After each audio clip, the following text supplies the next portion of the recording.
La balade urbaine consiste à se promener dans le quartier et repérer les monuments qui nous intéressent.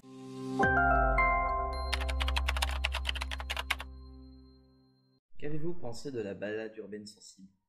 Moi, j'en ai pensé que c'était très intéressant puisque c'est pas quelque chose qu'on fait dans la vie actuelle. On est plus sur nos téléphones que se balader dans Saint-André, dans les quartiers.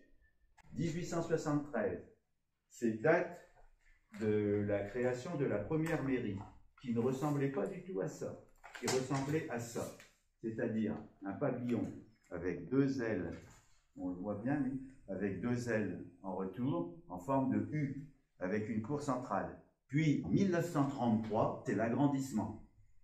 Et cet agrandissement lui donne son aspect actuel, qui ne ressemble plus du tout.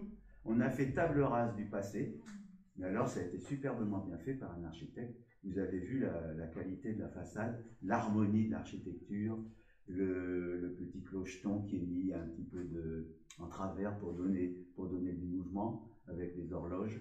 Moi, je trouve ça intéressant de voir des gens passionnés par leur métier qui donnent cœur à expliquer ce qu'ils font. Qui avez-vous rencontré durant la balade urbaine?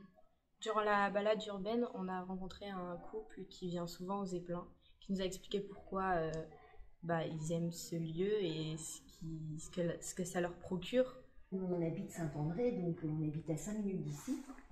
Puis on a vu ce lieu culturel parce qu'on aime bien justement voir des choses différentes, des spectacles différents.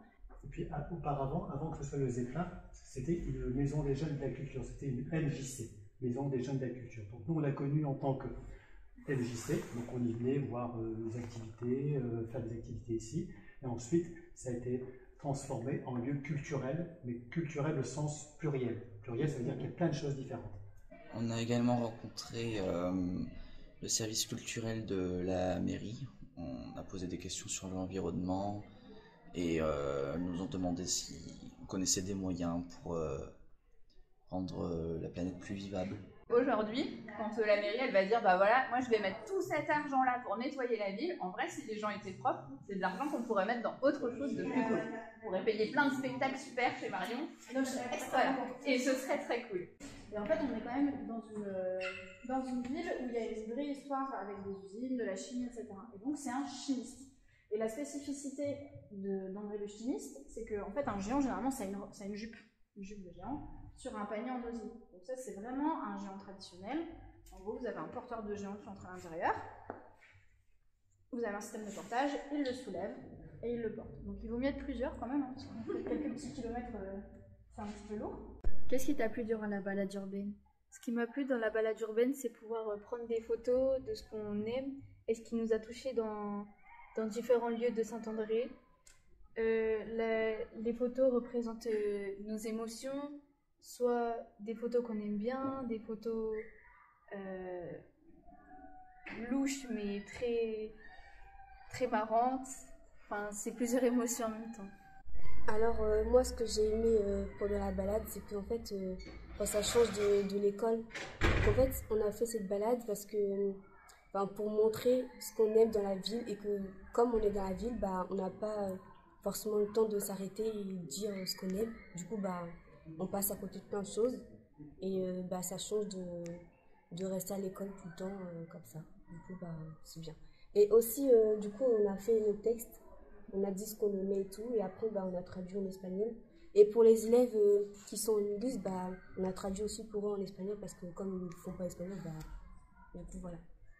Nous, du coup, on a fait une exposition pour le collège, pour les portes ouvertes, parce qu'en fait, pendant la balade urbaine, on est allé se promener, et du coup, on a choisi des trucs qui nous plaisaient. Et du coup, Zoé, quelle est ta phrase d'accroche? Ma phrase d'accroche, j'ai marqué que la photo me fait prendre conscience de la vie. Et du coup, toi, Louane? Moi, j'ai mis qu'en marchant dans ce lieu, je me dis que rien n'est ordinaire, ou plutôt que tout est extraordinaire. Taïna?